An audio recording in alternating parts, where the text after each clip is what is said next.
Tonight on News at 9. Manchester bombing. ISIS claims responsibility for attack. 22 lives claimed. First at 9. This is Derana 24/7.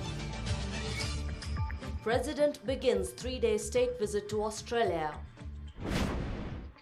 In Parliament, Prime Minister says party leaders should decide on local government polls. Government calls tough action against extremist and separatist incidents. In sports news, Sangakkara announces retirement from first-class cricket.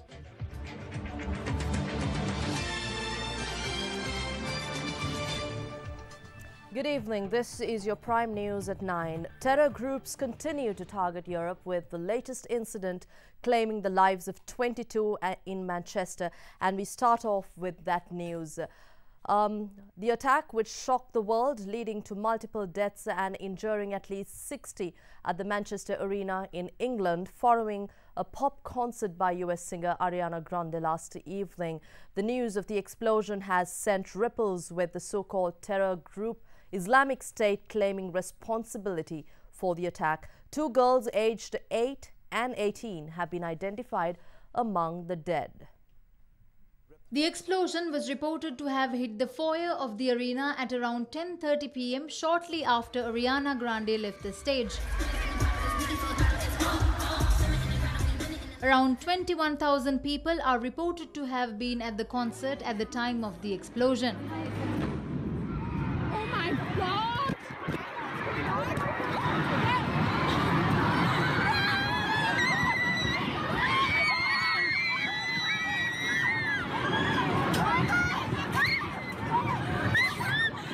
A 23-year-old man was arrested as a suspect in connection with the attack.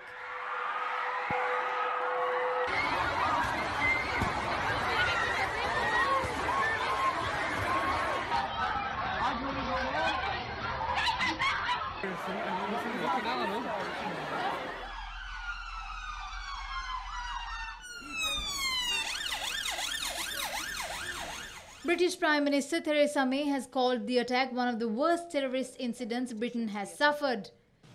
Our thoughts and prayers are with the victims and the families and friends of all those affected. It is now beyond doubt that the people of Manchester and of this country have fallen victim to a callous terrorist attack, an attack that targeted some of the youngest people in our society with cold calculation. This was among the worst terrorist incidents we have ever experienced in the United Kingdom. And although it is not the first time Manchester has suffered in this way, it is the worst attack the city has experienced and the worst ever to hit the north of England. Meanwhile, Theresa May and the leaders of other political parties have suspended general election campaigns following the attack. It comes less than 3 weeks before Britain's general election on 8th of June. 23-year-old singer Ariana Grande tweeted her feelings following the attack. Meanwhile, world leaders expressed their views regarding the attack. The British monarch, Queen Elizabeth II, also expressed her deepest condolences following the attack. President Maithripala Sirisena expressed his condolences for the people who were affected by the incident. Former President Mahinda Rajapaksa also expressed his condolences. US President Donald Trump, expressing his views on the attack, offered his sympathy to the victims. So many young, beautiful, innocent people living and enjoying their lives murdered by evil losers in life. I won't call them monsters because they would like that term. They would think that's a great name. I will call them from now on losers. Indian Prime Minister Narendra Modi and Canadian Prime Minister Justin Trudeau sent their thoughts to the victims and their loved ones. Newly elected French President Emmanuel Macron also expressed his condolences via Twitter. Quote, "We come together in the fight against terrorism," unquote, he tweeted. Several artists also expressed their thoughts following the attack. The terror group ISIS has posted this online. Meanwhile, Sri Lankan experts of foreign affairs expressed their views on the terror attack and measures to mitigate such actions. At the same time, any organization that is committed to extremism is not respectful of the life of others, and therefore the event it is coming for terrorism, it needs elimination. At the same time, it cannot be tolerated by any state or by any government for that. So I think these are an opening for the whole world to wake up for the call to eradicate terrorism in all countries and also out of the globe, in terms of one single commitment in their approach, in their commitment, and also their operational style. I mean, the world leaders should come together in terms of wherever the attack is, whatever the country it has happened, but it is stemming from one single pursuit, that is terrorism. And terrorist pursuits cannot be tolerated in the civilized world. We have experienced this over the last 30 years in Sri Lanka till it was eliminated, and therefore I think our example must be adopted by the rest of the world as well in not tolerating terrorism. And terrorism cannot be in whatever manifestation takes place. When it is committed for terrorism, we cannot tolerate terrorists as good terrorists. I think that highest consideration should be given to security. I think all government has given this fighting violent extremism has been a top priority for most of this. This could continue. This sort of attacks will continue, and so I think the support of the public as well as the grading intelligence services as well as combating this is quite important. President Maithripala Sirisena left the island on a 3-day state visit to Australia this afternoon upon an invitation extended by the Prime Minister of Australia, Malcolm Turnbull.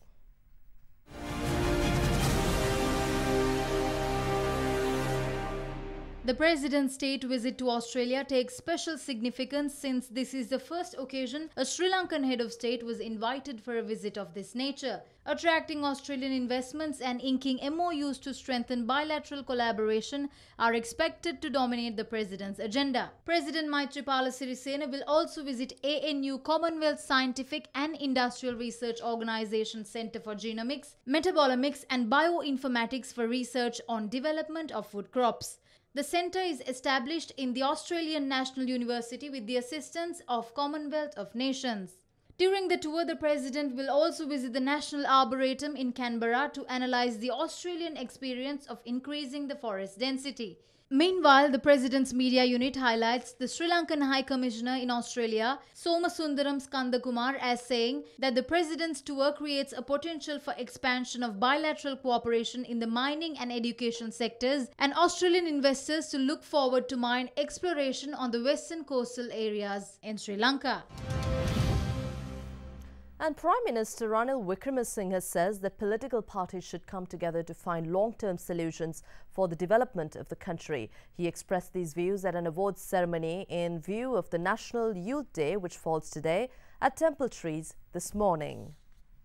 The event, organised by the Ministry of National Policies and Economic Affairs, National Youth Services Council and Sri Lanka Federation of Youth Clubs, was held under the patronage of Prime Minister Ranil Wickremesinghe.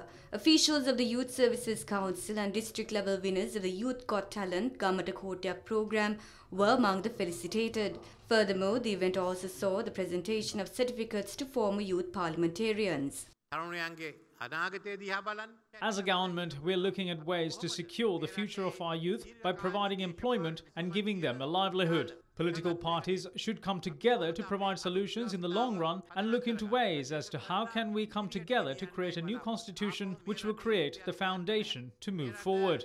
This country will progress if we develop the economy. Japan and India are extending their support to Sri Lanka. Furthermore, China gave us $300 million in aid for the country's development. But most crucially, regaining GSP Plus is an important step forward as we have to reap the full benefits from this and find ways to create new businesses in the island.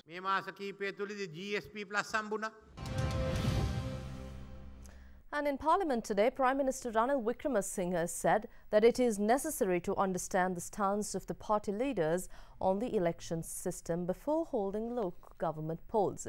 Meanwhile, parliamentarian M.A. Sumanthiran, in his capacity as the chairman of the Committee on Public Finance, noted that the committee has decided to withhold its approval pertaining to supplementary estimate to purchase vehicles for members of Parliament.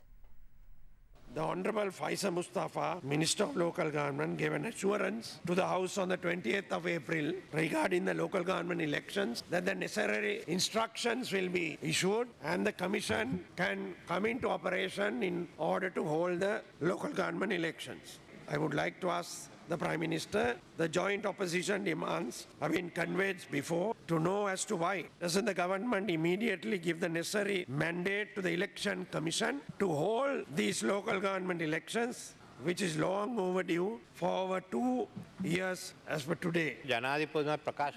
The President has said that the local government election must be held soon. Accordingly, the subject ministry has taken action for it. However, the party leaders have come to us several times with the request that they need to come to a united agreement regarding the election system. We have to make a decision after that agreement. The government had already finalized many steps regarding the matter. What must be done here is the implementation of the law. Party leaders can come and say not to hold local government election, then there won't be any democracy left in the country.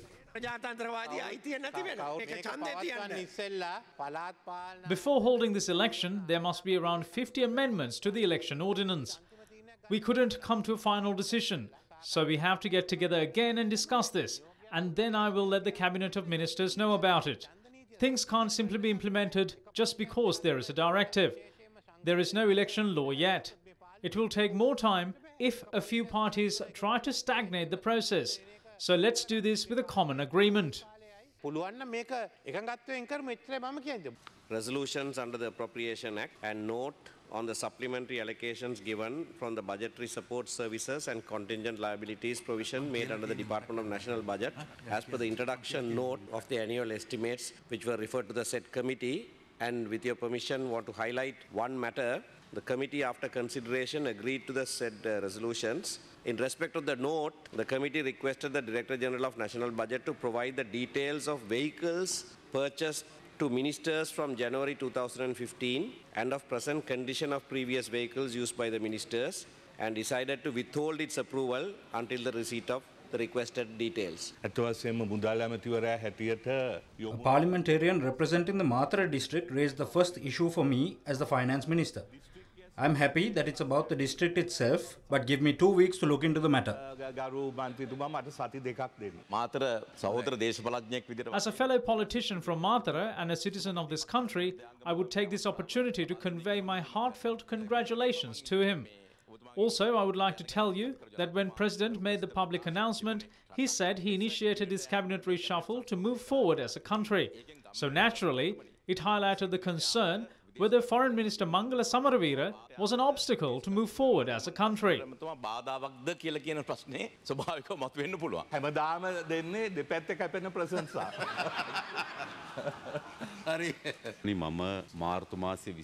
March 21st, I inquired about the security agreement between Sri Lanka and USA. It has now expired. I asked whether there are preparations to draft a new security agreement between the two nations. However, it was Minister Mangala Samaravira who held the position as the Foreign Affairs Minister. I was expecting an answer soon. But right now, the situation is such that there is no ministerial position, let alone an answer.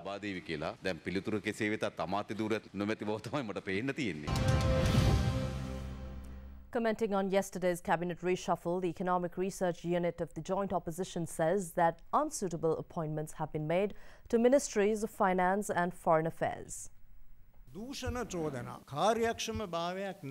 Ministers who are alleged to be inefficient and have corruption charges against them have been transferred from one ministry to another. The Finance Ministry is an entity that is quite busy and complex. No country ever had a tradition of combining the Finance Ministry with another ministry. The minister who was against the Hambantota Port Agreement from the beginning has now been removed from the subject. The purpose of it is to finish everything pertaining to the port deal as soon as possible. On the other hand, subject matters related to the Finance Ministry have now been given to the new Foreign Affairs Minister. Our institutes such as the National Lotteries Board, Mahapola Trust Fund and the Sri Lankan Airlines related to the Foreign Affairs Ministry. It proves very clearly by the cabinet reshuffle yesterday that the central power within the government lies with the Prime Minister instead of the President. Power lies not with the SLFP but with the UNP. මේ රජය තුල පිහිටලා තිබෙන බල කේන්ද්‍රස්ථානයේ ජනාධිපතිවරයා නෙමෙයි අගමැතිවරයා. ශ්‍රී ලංකා නිදහස් පක්ෂය නෙවෙයි එක්සත් ජාතික පක්ෂය. ජාතික ආරක්ෂාවට සහ As a tribute for failing in the responsibilities as the Minister of Finance, he is now given a rather crucial role as the Foreign Affairs Minister, where he would have to take care of matters such as national security and international relations. We don't believe anything new would come out of these appointments during the next 2 years. ප්‍රතිඵලයක් ඉදිරි අනාගත වර්ෂ දෙකට වෙයි කියලා අපි හිතන්නේ.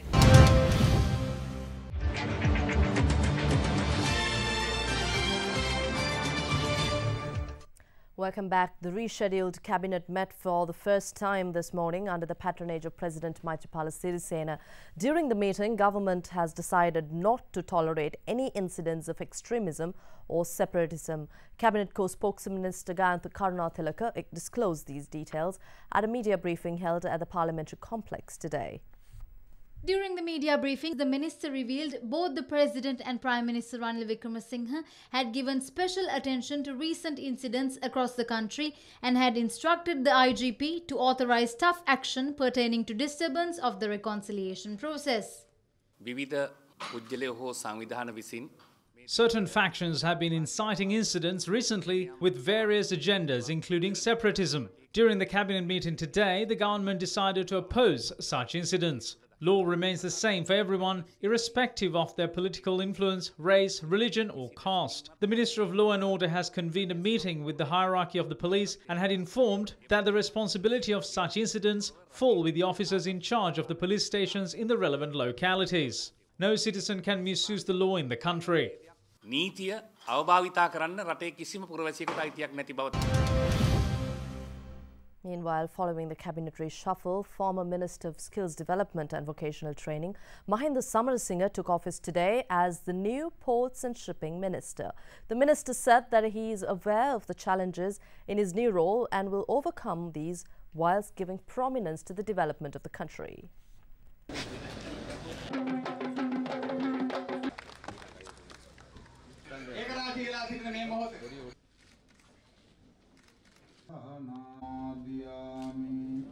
The minister mentioned that he would hold discussions with the trade unions. I'm aware of the challenges ahead when I take over the leadership of this ministry. I have no doubt that we can overcome these challenges. What is important is that we put country first. Country's interests must be paramount. Country's interests must be foremost. With that, I think we can ensure that as we contribute to rapid economic growth in this country, this ministry, being one of the key ministries in government, can significantly contribute towards the sustainable development of this country and the well-being of the people of this country. Two new electoral and district organisers of the Sri Lanka Freedom Party received letters of appointment by President Maithripala Sirisena yesterday at the President's office. And we take a look at that. North Central Provincial Council Minister Sarath Ilangasinghe was appointed as the Mihintale electorate organiser. Moreover, the North Central Provincial Council Minister Susil Gunaratne received his appointment as the organiser of the Anuradhapura district. And now we take a look at a few other stories making news in brief tonight. 2 persons were shot dead in Hikkaduwa around 4:15 this evening. The shooting took place at a printing shop opposite the Hikkaduwa Divisional Secretariat. The victims were rushed to the Karapitiya Teaching Hospital, Galle, but succumbed to their injuries upon admission. According to the police, the shooting was carried out by 2 unidentified gunmen who arrived on a motorcycle. Investigations are currently underway to locate the perpetrators, while the bodies of the deceased are currently resting at the Karapitiya Teaching Hospital. 2 lives were taken away when an embankment of earth collapsed on 3 persons in Mavanala this morning.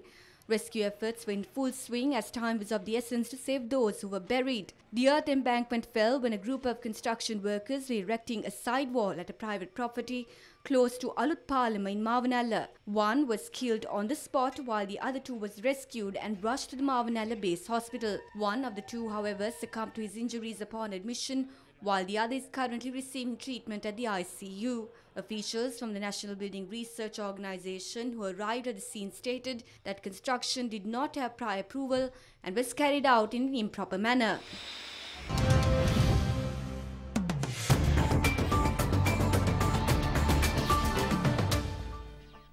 With the country regaining the GSP Plus concession, Ada Derana has been speaking to experts of various sectors on its effects on the country. During an exclusive interview with General Secretary of the Joint Apparel Association Forum of Sri Lanka, Tuli Kure said that the apparel industry is focused on creating employment opportunities in the north and east through the establishment of factories. He added that the measure will also address the labour shortage experienced by the sector. Joint Apparel Association Forum went on to say industry is expected to draw in an average increase of 300 to 400 million US dollars per annum during the 2018 to 2019 fiscal year as a result of regaining GSP+. That essentially demands increase our marketing efforts, increase our production capacities, and increase our ability to send the goods in time. We are thinking in terms of expanding the capacities of the factories which are located in the north and east. Additionally, we are also thinking in terms of setting up new factories in areas which we identified as lagging regions, where the facilities are not available. Simply because we all know that there is a serious problem of supply of labor, particularly in the metropolitan areas, and we try and understand how best we can go to the place of where the labor is available and to offer them an opportunity. And the Colombo Bourse extended losses and the benchmark indices closed with negative returns during today's session. The all share price index declined 36.94 to close at 6,689.96, while the S&P SL20 index declined by 7.23 index points to end trading at 3,821.66. Market turnover today fell short of 1,000 million rupees. Foreign investors closed the session as net buyers with inflows amounting to 528 million rupees. We now have Imeshi Fernando from the Colombo Stock Exchange for more details. Top 5 gainers of the day were Blue Diamonds, Non-Voting, Citrus Hikkadua, Adam Capital, Haris Chandra Mills and Serendip Hotels Non-Voting, while the top 5 losers were PC Pharma, Brak Lanka Finance, SNB Leasing, Lion Brewery and Muskelia Plantations. And here's a look at how the Sri Lankan rupee traded against other major currencies during the day.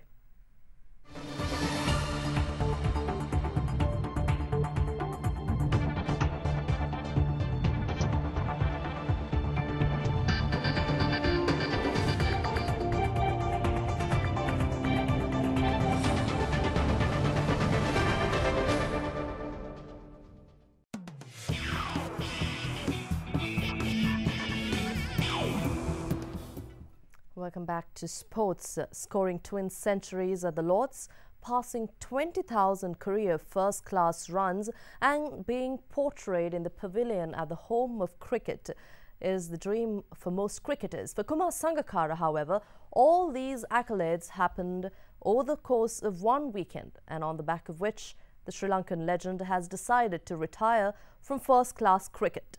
Sangakkara will retire from the longer version of domestic cricket upon completion of his current contract with Surrey, but will still fulfill his T20 contracts in 2018.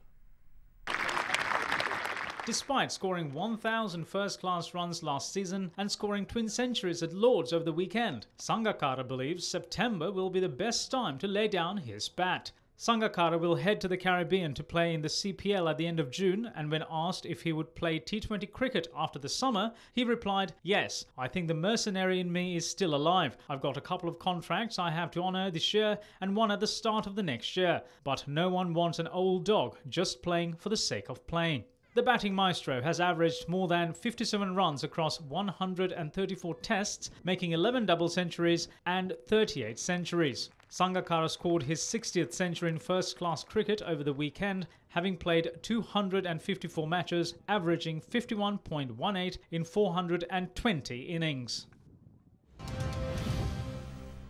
Earlier today, the Sri Lanka Schools Rugby Union announced the fixtures for the President's Trophy Knockout Tournament. The quarterfinals will commence on the 9th of June and will be played through the 13th, while the semi-finals will be played on the 17th and the 18th of June, with the cup final to come on the 24th of June.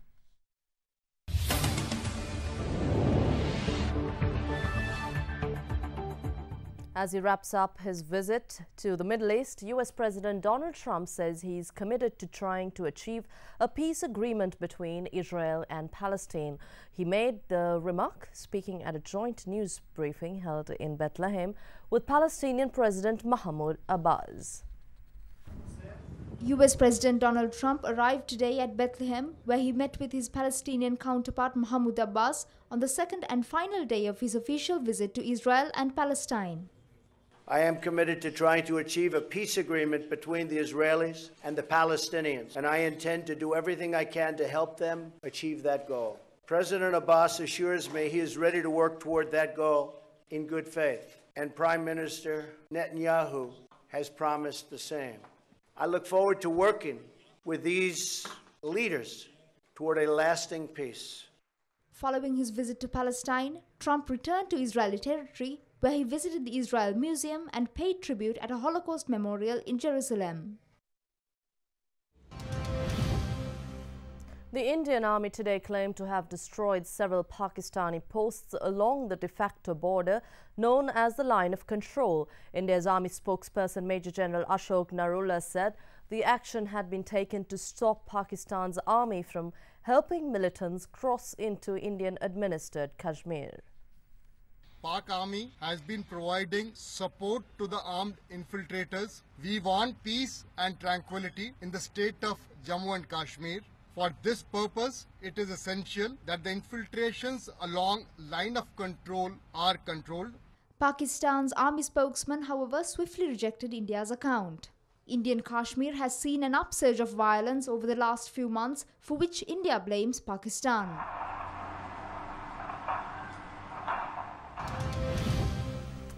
Let's now take a look at some other stories making news in the international political arena. US President Donald Trump's former National Security Advisor, Michael Flynn, has refused to hand over files to the Senate Intelligence Committee, which is investigating possible links between the Trump campaign and the Kremlin. According to his lawyers, Michael Flynn invoked the Fifth Amendment to the US Constitution, which protects individuals from having to be witnesses against themselves. Trump, however, had this to say on the Fifth Amendment during his presidential campaign. If you're innocent, why are you taking the Fifth Amendment? Moving on to Asia, South Korea's former president Park Geun-hye has pleaded not guilty at her trial for corruption, which began today at the Seoul Central District Court. The ousted president faces charges including bribery, abusing state power, and leaking state secrets, and if convicted, could be jailed for over 10 years. In marked contrast, Brazilian President Michel Temer has asked the Supreme Court to proceed with an investigation against him for obstruction of justice and corruption. On Saturday, Temer filed a petition at the Supreme Court to have the investigation suspended. However, his lawyers now say the investigation should proceed to clear the president's name. Temer came under fire after the release of an audio recording in which he allegedly implied approval for illegal payments made in exchange for silence over a wide-ranging corruption scandal. Also making international news, British actor Sir Roger Moore, who won international fame playing secret agent James Bond, passed away today, aged 89, after his brave battle with cancer in Switzerland. His 12 years as James Bond made Moore a millionaire and a heartthrob the world over. The son of a London policeman, Moore took up coveted roles of James Bond in 1973. The Bond films were said to have earned Moore £14 million. Moore was known for his humanitarian work when he became an ambassador for the United Nations Children's Fund in 1991. The funeral will be held in Monaco in accordance with the wishes of the actor. He is survived by his wife Christina and 3 children, Deborah, Jeffrey and Christian Moore.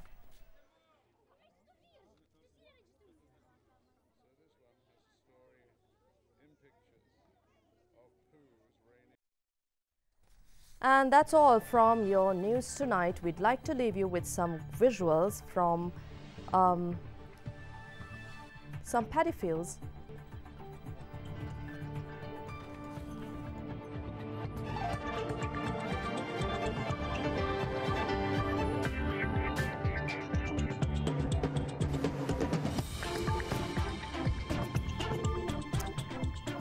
These visuals are lush green paddy fields which have been the nation for centuries, will continue to do so in the years to come.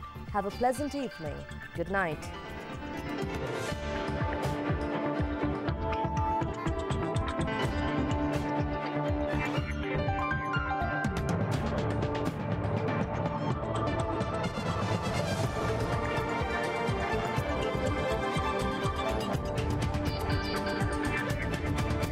Bringing you the news and information 24 hours a day. This is Sri Lanka's premier news channel, Derana 24/7.